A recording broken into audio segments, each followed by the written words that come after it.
नमस्कार दोस्तों, आपका स्वागत करता हूं इस YouTube channel SK coaching centre पर। दोस्तों, आज हम लोग रीजनिंग के एक और नए पार्ट को देखने वाले हैं। ये रीजनिंग का पार्ट नंबर आपका 120 होने वाला है। अगर आप इससे पहले वाले पार्ट नहीं देखे होंगे तो ज़रूर जाकर देख लीजिएगा। सभी पार्ट इम्पोर्टेंट पार्ट है। इस पार्ट के अंदर आज हम लोग रीजनिंग के 15 इम्पोर्टेंट प्रश्न को देखने वाले हैं, जो कि आपको आने वाले आगामी सभी परीक्षाओं के लिए काफ़ी महत्वपूर्ण होने वाला है। अभी आपको एग्जाम में कुछ इसी प्रकार के प्रश्न पूछे जाते हैं, तो सभी प्रश्न को एकदम शॉर्ट ट्रिक के साथ हम लोग सॉल्व करने की कोशिश करेंगे। तो आप हमारे साथ अंत तक जरूर बने रहिएगा। चलिए हम लोग एक नंबर क्वेश्चन की ओर चलते हैं। रहा क्वेश्चन नंबर 1। क्वेश्चन नंबर 1 आपको कह रहा है, नीचे दिए गए प्रश्न में लुप्त संख्या ज्ञात करें। मिसिंग नंबर से रिलेटेड प्रश्न आपका यहाँ पर क्वेश्चन मार्क दिया गया है। इस वाले क्वेश्चन मार्क पे आपका कौन सा संख्या भरा जाएगा, ये आप लोगों से पूछ रहा है। काफ़ी महत्वपूर्ण प्रश्न है, तो पहले आप लोग वीडियो को रोककर खुद से ज़रूर सॉल्व करने की कोशिश कीजिएगा। इस वाले क्वेश्चन मार्क पे आपका कौन सा संख्या भरा जाएगा। देखिए, जब भी आपको मिसिंग नंबर से रिलेटेड प्रश्न देखने को मिले तो सबसे पहले आप लोग क्वेश्चन को पैटर्न को समझने की कोशिश कीजिएगा। आपका किस प्रकार का प्रश्न दिया गया है, इसे हम लोग कैसे जल्द से जल्द सॉल्व कर सकते हैं। ध्यान से देखिएगा, तो इस लाइन से देखिएगा, आपका बड़ा बड़ा संख्या दिया गया है, 98 है, 100 है और क्वेश्चन मार्क है। तो ऐसे प्रश्न को पहले हम लोग इस लाइन से सॉल्व करने की कोशिश करेंगे। ये आपका 11, 2 और 4 से 98 कैसे लिख रहा है, 3, 6 और 5 से 100 कैसे लिख रहा है। उसी प्रकार से हम लोग सोचेंगे 8, 9 और 1 से हमारा कौन सा संख्या बनेगा जो इस वाले क्वेश्चन मार्क पे भरे जाएंगे। देखिए, सबसे पहले हमें क्या करना है, 11, 2 और 4 से 98 लाना है। 11, 2 और 4 को हम लोग क्या करेंगे ताकि हमारा 98 बन जाए। अगर सभी संख्याओं को पहले हम लोग आपस में गुना करके देखें, यानी कि 11 गुना 2 करेंगे तो 22 और 22 गुना 4 करेंगे तो ये आपका 88 हो जाएगा। लेकिन यहाँ पर आपका 98 लिखा हुआ है। 88 से 98 लाने के लिए हम लोग क्या कर सकते हैं, अगर 88 प्लस 10 कर देते हैं ऊपर से तो हमारा 98 हो जाएगा। वही सेम हम लोग आगे करेंगे। सबसे पहले जिस प्रकार से ये तीनों संख्याओं को आपस में गुना कर लिए थे, उसी प्रकार से ये तीनों संख्याओं को भी पहले आपस में गुना कर लेंगे। 3 गुना 6 करेंगे तो 18, 18 गुना 5 करेंगे तो आपका हो जाएगा 90। और देखिएगा, गुना करने के बाद 10 ऊपर से जोड़ दिए थे तो इसमें भी 10 ऊपर से जोड़ेंगे। 90 प्लस करेंगे 10 तो ये आपका 100 हो जाएगा। देखिए, 100 आपका यहाँ पर लिखा हुआ है। यानी कि इसी प्रकार से इस वाले प्रश्न को हम लोग सॉल्व कर सकते हैं। तो वही सेम हम लोग इस वाले लाइन में भी करेंगे। सबसे पहले तीनों संख्याओं को आपस में गुना कर लेंगे और गुना करने के बाद 10 ऊपर से जोड़ देंगे। देखिएगा, 8 गुना 9 करेंगे तो आपका हो जाएगा 72। 72 गुना 1 आपका 72 ही होता है। और 72 में जब हम लोग 10 ऊपर से जोड़ेंगे तो आपका 72 प्लस 10 82 हो जाएगा। 82 आपका ऑप्शन नंबर डी में दिया गया है, जो कि आपके सही उत्तर हो जाएंगे। इस वाले क्वेश्चन मार्क पे आपका 82 भरा जाएगा। देखिएगा, ऑप्शन नंबर डी जो है इसका सही उत्तर हो जाएगा। चलिए अगले प्रश्न की ओर हम लोग चलेंगे, क्वेश्चन नंबर 2 की ओर। ये रहा क्वेश्चन नंबर 2। क्वेश्चन नंबर 2 आपको कह रहा है, नीचे दिए गए प्रश्न में संबंधित शब्द को चुनिए। इस बार आपको संबंधित शब्द चुनने के लिए बोला जा रहा है।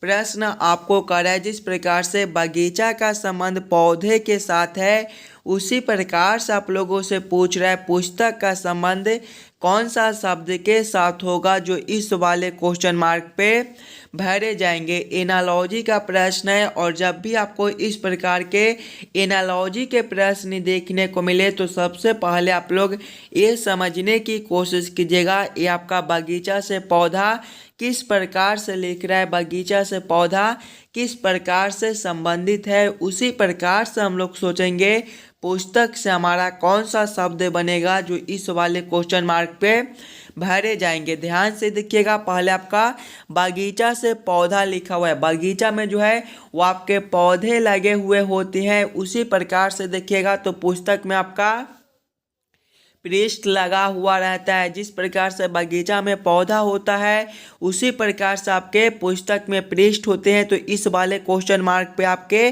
पृष्ठ भरे जाएंगे। पृष्ठ आपका ऑप्शन नंबर बी में दिया गया है, जो कि आपके सही उत्तर हो जाएंगे। चलिए अगले प्रश्न की ओर हम लोग चलेंगे, क्वेश्चन नंबर 3 की ओर। ये रहा क्वेश्चन नंबर 3। क्वेश्चन नंबर 3 आपको कह रहा है दिए गए प्रश्न में संबंधित संख्या को चुनिए। संबंधित संख्या चुनने के लिए बोला जा रहा है। प्रश्न आपको कह रहा है जिस प्रकार से 17 का संबंध 290 के साथ है, उसी प्रकार से आप लोगों से पूछ रहा है 11 का संबंध कौन सा संख्या के साथ होगा, जो इस वाले क्वेश्चन मार्क पे भरे जाएंगे। काफ़ी महत्वपूर्ण प्रश्न है, नंबर एनालॉजी रीजनिंग का प्रश्न है। इस पार्ट में आपको जितने भी प्रश्न कराए जाएंगे वो सारे प्रश्न आपको आने वाले आगामी सभी परीक्षाओं के लिए काफ़ी महत्वपूर्ण होने वाला है। तो पहले आप लोग वीडियो को रोककर खुद से ज़रूर सॉल्व करने की कोशिश कीजिएगा। अभी एग्जाम में आपको कुछ इसी प्रकार के प्रश्न पूछे जाते हैं, और जब भी आपको इस प्रकार के नंबर एनालॉजी रीजनिंग के प्रश्न देखने को मिले तो सबसे पहले आप लोग ये समझने की कोशिश कीजिएगा, ये आपका 17 से 290 किस प्रकार से लिख रहा है। हम लोग 17 से 290 किस प्रकार से ला सकते हैं, उसी प्रकार से हम लोग सोचेंगे 11 से हमारा कौन सा संख्या बनेगा, जो इस वाले क्वेश्चन मार्क पे भरे जाएंगे। ध्यान से देखिएगा तो 290 ये जो है ये आपके 17 के स्क्वायर के करीब है। अगर हम लोग संख्या 17 का पहले स्क्वायर करते हैं तो आपका 289 हो जाता है। 289 में एक ऊपर से जोड़ देंगे तो आपका यहाँ पर 290 बन जाता है। वही सेम अगर हम लोग यहाँ पर करेंगे, संख्या 11 है तो पहले 11 के स्क्वायर करेंगे। 11 का स्क्वायर आपका 121 होता है। देखिएगा स्क्वायर करने के बाद एक ऊपर से जोड़ दिए थे तो इसमें भी एक ऊपर से जोड़ेंगे, 121 प्लस 1 करेंगे तो ये आपका 122 हो जाएगा। 122 आपका ऑप्शन नंबर ए में दिया गया है, जो कि आपके सही उत्तर हो जाएंगे। इस वाले क्वेश्चन मार्क पे आपका 122 भरा जाएगा। क्लियर है। चलिए अगले प्रश्न की ओर हम लोग चलेंगे, क्वेश्चन नंबर 4 की ओर। ये रहा क्वेश्चन नंबर 4। क्वेश्चन नंबर 4 आपको कह रहा है नीचे दिए गए श्रृंखला को पूरा करें। श्रृंखला सीरीज से रिलेटेड प्रश्न है। एक श्रृंखला सीरीज दिया गया है और यहाँ पर क्वेश्चन मार्क है। इस वाले क्वेश्चन मार्क पे आपका कौन सा संख्या भरा जाएगा, ये आप लोगों से पूछ रहा है। ये भी प्रश्न आपको आने वाले आगामी सभी परीक्षाओं के लिए काफ़ी महत्वपूर्ण होने वाला है। तो पहले आप लोग खुद से ज़रूर सॉल्व करने की कोशिश कीजिएगा। देखिए जब भी आपको इस प्रकार के श्रृंखला सीरीज से रिलेटेड प्रश्न देखने को मिले तो सबसे पहले आप लोग श्रृंखला सीरीज को ध्यान से देखिएगा और समझने की कोशिश कीजिएगा आपका किस प्रकार का श्रृंखला दिया गया है। इसे हम लोग कैसे जल्द से जल्द सॉल्व कर सकते हैं। श्रृंखला को देखिएगा तो सबसे पहले आपका 3 दिया गया है, 3 के आगे आपका 7 है, 7 के आगे आपका 16 है, 16 के आगे आपका 35 है और इसके आगे आपका क्वेश्चन मार्क है।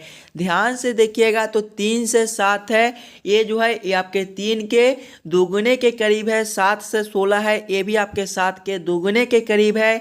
उसी प्रकार से 16 से 35 है, ये भी आपके 16 के दोगुने के करीब है। अगर हम लोग 3 से 7 को इस प्रकार से सोचते हैं कि ये आपका 3 गुना 2 1 कर दिया गया, यानी कि 3 गुना 2 आपके 6 प्लस 1 आपके 7 होते हैं। आगे देखिएगा 7 से 16 है, यहाँ पर आपका गुना 2 प्लस 2 है। इससे आगे देखिएगा 16 से 35 है गुना 2 प्लस 3 है और आगे आपका क्वेश्चन मार्क है। देखिएगा सबसे पहले आपका गुना 2 प्लस 1 गुना 2 प्लस 2 गुना 2 प्लस 3, तो अगले आपके कितने हो जाएंगे गुना 2, देखिए प्लस 1 2 3, तो अगले आपके प्लस 4 हो जाएंगे। यानी कि जब हम लोग 35 प्लस 2 करेंगे तो 70 और 70 प्लस 4 करेंगे तो ये आपका 74 हो जाएगा। 74 आपका ऑप्शन नंबर बी में दिया गया है, जो कि आपके सही उत्तर हो जाएंगे। इस वाले क्वेश्चन मार्क पे आपका 74 भरा जाएगा। क्लियर है। चलिए अगले प्रश्न की ओर हम लोग चलेंगे, क्वेश्चन नंबर 5 की ओर। ये रहा क्वेश्चन नंबर 5। क्वेश्चन नंबर 5 आपको कर है नीचे दिए गए अक्षर श्रृंखला को पूरा करें। इस बार आपको अक्षर श्रृंखला से रिलेटेड प्रश्न दिया गया है। इस प्रकार के भी प्रश्न आपको सभी एग्जाम में पूछे जाते हैं। देखिए एक अक्षर श्रृंखला दिया गया है और यहाँ पर क्वेश्चन मार्क है। इस वाले क्वेश्चन मार्क पे आपका कौन सा अक्षर भरा जाएगा ये आप लोगों से पूछ रहा है। सबसे पहले आप लोग अक्षर श्रृंखला को ध्यान से देखिएगा और समझने की कोशिश कीजिएगा आपका किस प्रकार का अक्षर श्रृंखला दिया गया है। देखिए सबसे पहले आपका आई लिखा हुआ है, आई के आगे आपका एल है, एल के आगे आपका ओ है, ओ के आगे आपका आर है और इसके आगे आपका क्वेश्चन मार्क है। ध्यान से देखिएगा तो आई से आपका एल लिखा हुआ है। आई जो है ये आपके ABCD के क्रमानुसार देखेंगे तो 9वें नंबर पर होते हैं और एल आपके 12वें पर होते हैं, प्लस 3 है। आगे देखिएगा एल से आपका ओ लिखा हुआ है, एल आपके 12वें पर होती हैं, ओ आपके 15वें पर होती हैं, प्लस 3 है। आगे देखिएगा ओ से आर है, ओ आपके 15वें पर होती है, आर आपके 18वें पर होती हैं, प्लस 3 है और आगे आपका क्वेश्चन मार्क है। देखिए प्लस 3 प्लस 3 प्लस 3, तो आगे भी हम लोग प्लस 3 करेंगे। आर प्लस 3 आपका कौन सा अक्षर हो जाएगा, आर आपके 18वें पर होती हैं, 18 प्लस 3 आपका 21 होता है और ABCD में 21वें नंबर पर आपका यू होता है। यू आपका कौन सा ऑप्शन में है, ऑप्शन नंबर सी में दिया गया है, जो कि आपके सही उत्तर हो जाएंगे। इस वाले क्वेश्चन मार्क पे आपका यू भरा जाएगा। चलिए अगले प्रश्न की ओर हम लोग चलेंगे, क्वेश्चन नंबर 6 की ओर। ये रहा क्वेश्चन नंबर 6। क्वेश्चन नंबर 6 जो है ये आपका वेन आरेख वेन डायग्राम से रिलेटेड प्रश्न है। कमीज पतलून और कपड़े का किस प्रकार से वेन आरेख वेन डायग्राम बनेगा ये आप लोगों से पूछ रहा है। जब भी आपको वेन आरेख वेन डायग्राम से रिलेटेड प्रश्न देखने को मिले तो सबसे पहले आप लोग ये समझने की कोशिश कीजिएगा कमीज पतलून और कपड़े में कौन किसके साथ संबंधित है, किसके अंदर हम लोग किसको रख सकते हैं। ध्यान से देखिएगा सबसे पहले आपके कमीज है, पतलून है, कपड़े है। ध्यान से देखिएगा तो कपड़े के अंदर ही हम लोग पतलून भी पहनते हैं और कपड़े के अंदर ही हम लोग कमीज भी पहनते हैं। यानी कि सबसे पहले हम लोग कपड़े के लिए एक गोला बना लेंगे और कपड़े के अंदर ही आपके कमीज और पतलून दोनों होते हैं, तो कपड़े के अंदर हम लोग कमीज और पतलून दोनों को रख देंगे। कमीज और पतलून आपका अलग अलग होता है, यानी कि ये दोनों आपका कपड़े के अंदर आएगा लेकिन दोनों अलग अलग हो जाएगा कुछ इस प्रकार से। इस प्रकार का वेन आरेख वेन डायग्राम आपका ऑप्शन नंबर ए में दिया गया है, जो कि आपके सही उत्तर हो जाएंगे। क्लियर है। चलिए अगले प्रश्न की ओर हम लोग चलेंगे, क्वेश्चन नंबर 7 की ओर। ये रहा क्वेश्चन नंबर 7। क्वेश्चन नंबर 7 आपको करा है किसी कोड भाषा में जोड़ का मतलब गुना है, घटाव का मतलब जोड़ है, गुना का मतलब भाग है और भाग का मतलब घटाव है।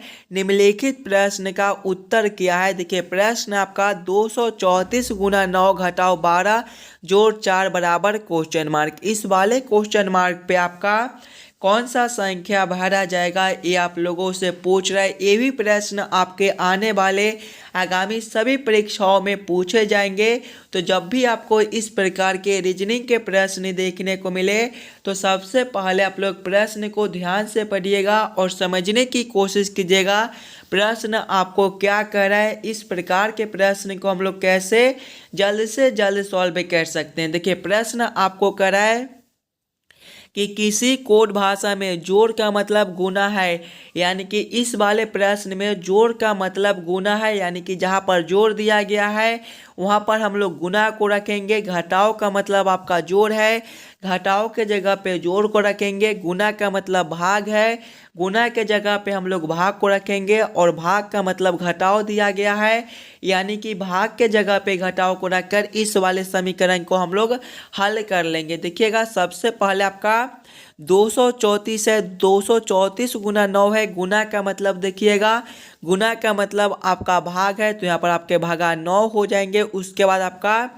घटाव है, घटाव का मतलब देखिएगा, घटाव का मतलब आपका जोड़ दिया गया है, यानी कि यहाँ पर आपके जोड़ 12 हो जाएंगे। उसके बाद आपका जोड़ का चिन्ह है, जोड़ का मतलब आपका गुना है, यानी कि यहाँ पर आपके गुना 4 हो जाएंगे। जब इस वाले समीकरण को हम लोग हल करेंगे तो सबसे पहले हम लोग भाग के काम करेंगे। देखिएगा, सबसे पहले हम लोग भाग के काम करेंगे। जब हम लोग 234 में 9 से भाग करेंगे तो ये आपका कितना हो जाएगा। देखिएगा, 234 में जब 9 से भाग करेंगे तो ये आपका 9 दूना 18, इधर आपका 5 हो जाएगा और 9 छक्का 54 होता है, यानी कि यहाँ पर आपका 26 हो जाएगा। देखिएगा, 26 जोड़ करेंगे 12 गुना 4, ये आपके कितने होते हैं, 48 होते हैं। 26 जोड़ 48, ये आपके 72 हो जाएंगे। 72 आपका ऑप्शन नंबर, देखिएगा 26 जोड़ 48 आपके 74 हो जाएंगे। 74 आपका ऑप्शन नंबर ए में दिया गया है, जो कि आपके सही उत्तर हो जाएंगे। इस वाले क्वेश्चन मार्क पे आपका 74 भरा जाएगा। क्लियर है। चलिए अगले प्रश्न की ओर हम लोग चलेंगे, क्वेश्चन नंबर 8 की ओर। तो ये रहा क्वेश्चन नंबर 8। क्वेश्चन नंबर 8 आपका कथन निष्कर्ष से रिलेटेड प्रश्न है, और इस प्रकार के भी प्रश्न आपको एग्जाम में पूछे जाते हैं। और जब भी आपको इस प्रकार के रीजनिंग के प्रश्न देखने को मिले तो सबसे पहले आप लोग कथन को ध्यान से पढ़िएगा और समझने की कोशिश कीजिएगा आपका किस प्रकार का कथन दिया गया है, और इस वाले कथन के आधार पर आपका कौन सा निष्कर्ष सही या फिर गलत होता है। देखिए, कथन एक आपको कर रहा है कि सिपाही अपने देश की सेवा करते हैं। सिपाही क्या करते हैं, अपने देश की सेवा करते हैं। कथन 2 आपको कर रहा है छात्र सिपाही नहीं है। छात्र क्या है, सिपाही नहीं है। निष्कर्ष 1 को देखिएगा, निष्कर्ष 1 आपको कर रहा है छात्र अपने देश की सेवा नहीं करते।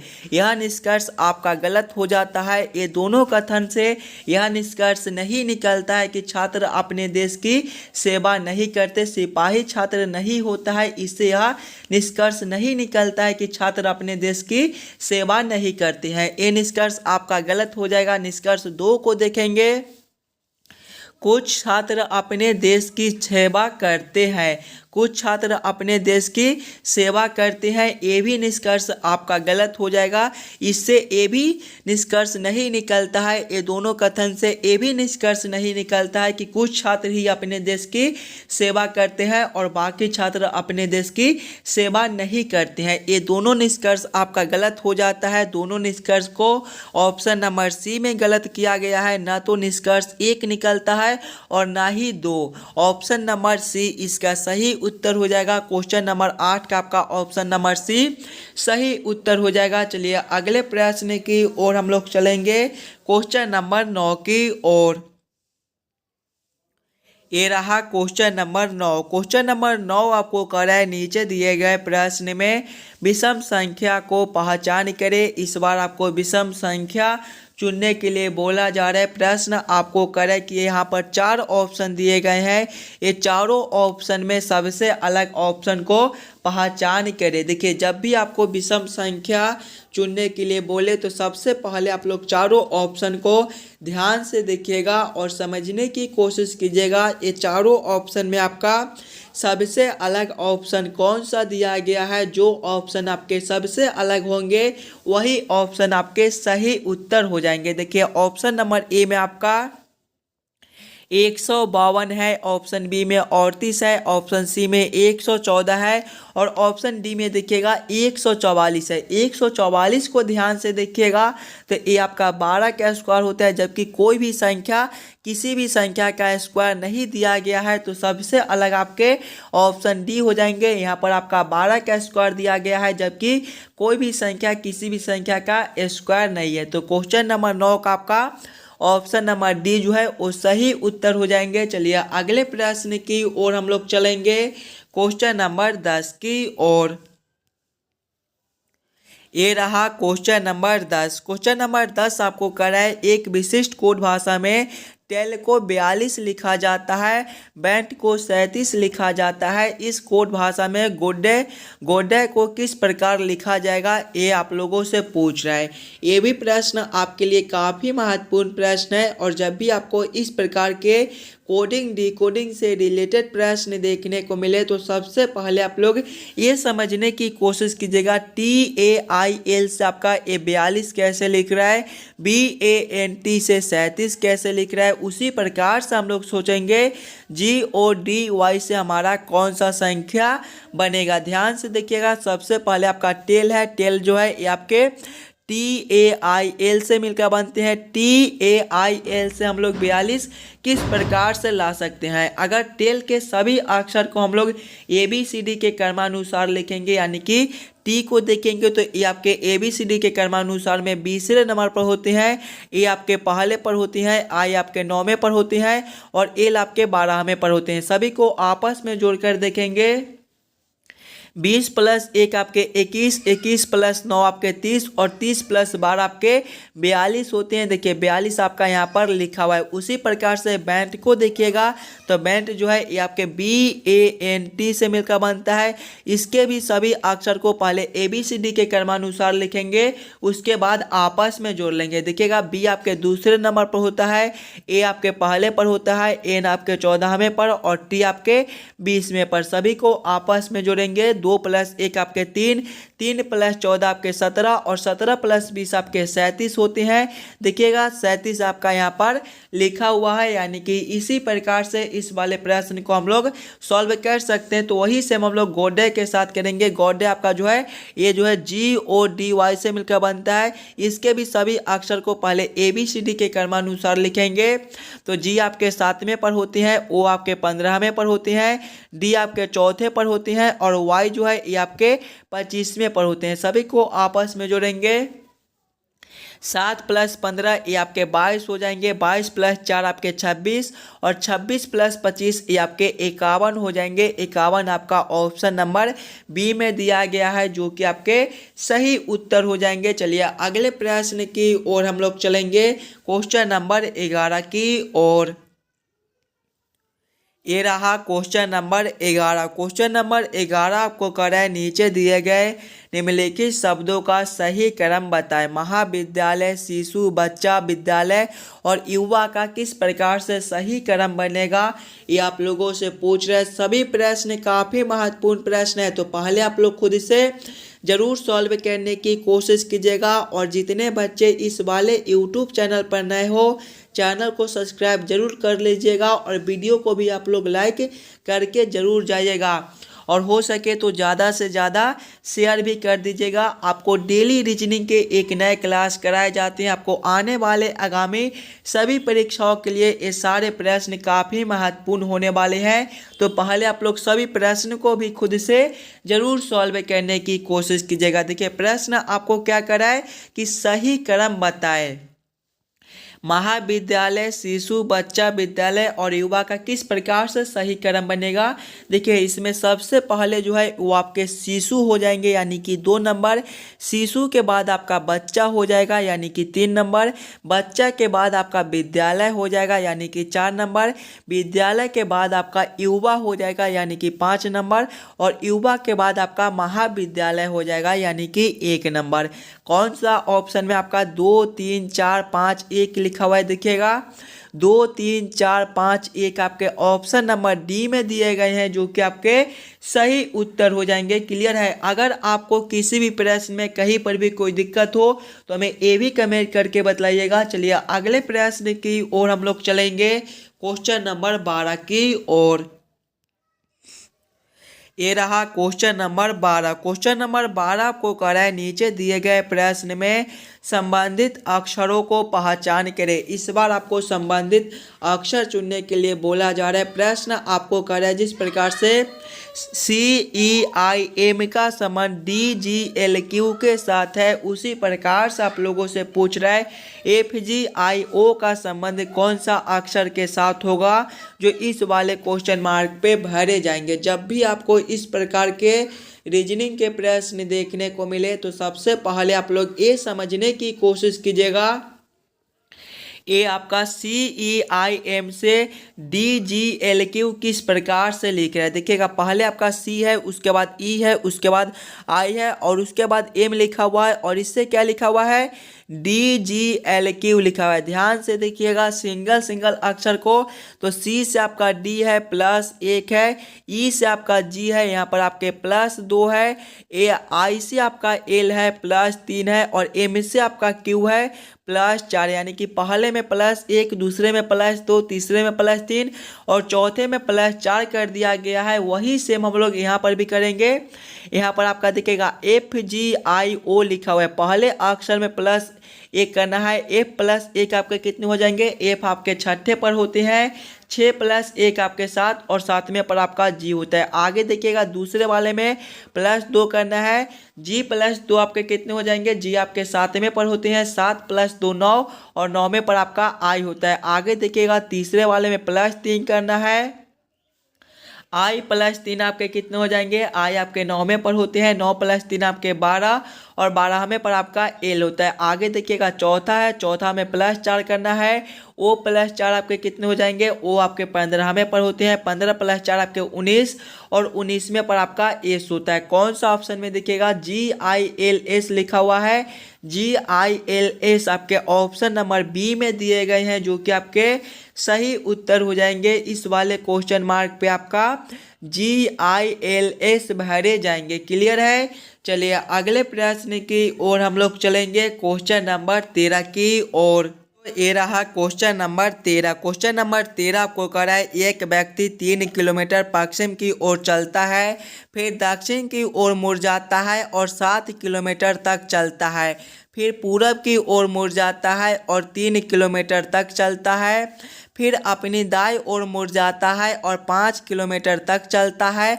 वह अपनी प्रारंभिक स्थिति से अब कहाँ है, ये आप लोगों से पूछ रहा है। ये जो प्रश्न है आपके आने वाले आगामी सभी परीक्षाओं के लिए काफ़ी महत्वपूर्ण प्रश्न है, तो पहले आप लोग खुद से ज़रूर सॉल्व करने की कोशिश कीजिएगा। जब भी आपको इस प्रकार के रीजनिंग के प्रश्न देखने को मिले तो सबसे पहले आप लोग ये याद कर लीजिएगा, दिशा में जो है वो आपके पूरब ए वाला दिशा में होता है, पश्चिम आपका ए वाला दिशा में होता है, उत्तर आपका ऊपर की ओर होता है और दक्षिण आपका नीचे की ओर होता है। प्रश्न को ध्यान से पढ़िएगा और समझने की कोशिश कीजिएगा। देखिए प्रश्न आपको कह रहा है कि एक व्यक्ति 3 किलोमीटर पश्चिम की ओर चलता है। किधर चलता है, पश्चिम की ओर चलता है। पश्चिम आपका ए वाला दिशा है, यानी कि व्यक्ति पहले इस दिशा में कितना चलता है, 3 किलोमीटर चलता है। आगे प्रश्न को पढ़िएगा, फिर दक्षिण की ओर मुड़ जाता है और 7 किलोमीटर तक चलता है। दक्षिण आपका कौन सा दिशा है, नीचे की ओर है, यानी कि 7 किलोमीटर वह नीचे की ओर चलता है। आगे प्रश्न को पढ़ेगा, फिर पूरब की ओर मुड़ जाता है और 3 किलोमीटर तक चलता है। पूरब आपका ए वाला दिशा, यानी कि यह इस दिशा में भी 3 किलोमीटर चलता है। आगे प्रश्न को पढ़ेगा, फिर अपनी दाईं ओर मुड़ जाता है और 5 किलोमीटर चलता है। जब वह यहाँ से दाईं ओर मुड़ेगा तो इसका दिशा जो है वो दक्षिण की ओर हो जाएगा, यानी कि व्यक्ति दक्षिण की ओर फिर से 5 किलोमीटर तक चलता है। आगे आप लोग प्रश्न को पढ़िएगा और समझने की कोशिश कीजिएगा प्रश्न आप लोगों से क्या पूछ रहा है। देखिए प्रश्न आप लोगों से पूछ रहा है, वह अपने प्रारंभिक स्थिति से अब कहाँ है, यानी कि वह यहाँ से चलना शुरू किया था और यहाँ तक चलकर आया है। यहाँ से लेकर यहाँ तक का दूरी आप लोगों से पूछ रहा है, यहाँ से लेकर यहाँ तक का दूरी टोटल कितना किलोमीटर बनता है। देखिए इधर आपका आपका 7 किलोमीटर है, यानी कि यहाँ से लेकर यहाँ तक आपका 7 किलोमीटर हो जाएगा। और नीचे आपका 5 किलोमीटर है, 7 + 5 आपके 12 किलोमीटर हो जाएंगे। और नीचे उसका दिशा है, नीचे कौन सा दिशा है, दक्षिण दिशा है, यानी कि 12 किलोमीटर दक्षिण दिशा में हो जाएगा। 12 किलोमीटर दक्षिण दिशा आपका ऑप्शन नंबर सी में दिया गया है, जो कि आपके सही उत्तर हो जाएंगे। चलिए अगले प्रश्न की ओर हम लोग चलेंगे, क्वेश्चन नंबर 14 की ओर। ये रहा क्वेश्चन नंबर 14। क्वेश्चन नंबर 14 आपको कह रहा है, नीचे दिए गए प्रश्न में विषम अक्षर को पहचान करें। इस बार आपको विषम अक्षर चुनने के लिए बोला जा रहा है। प्रश्न आपको कह रहा है कि चारों ऑप्शन में सबसे अलग ऑप्शन कौन सा दिया गया है। सबसे पहले आप लोग चारों ऑप्शन को ध्यान से देखिएगा और समझने की कोशिश कीजिएगा। ये चारों ऑप्शन में आपका सबसे अलग ऑप्शन कौन सा दिया गया है। ऑप्शन ए में देखिएगा आपका DAC लिखा हुआ है, ऑप्शन बी में UTV है, ऑप्शन सी में IFH है और ऑप्शन डी में आपका NKM दिया गया है। ध्यान से देखिएगा तो डी से आपका ए लिखा हुआ है -3 है और ए से आपका सी है +2 है। ऑप्शन बी में देखिएगा तो यू से आपका टी लिखा हुआ है, यहाँ पर आपके देखिएगा तो -1 है और टी से आपका भी है +2 है। आगे देखिएगा ऑप्शन सी में तो आई से आपका एफ लिखा हुआ है, यहाँ पर देखिएगा तो आपके -3 है और एफ से आपके एच है +2 है।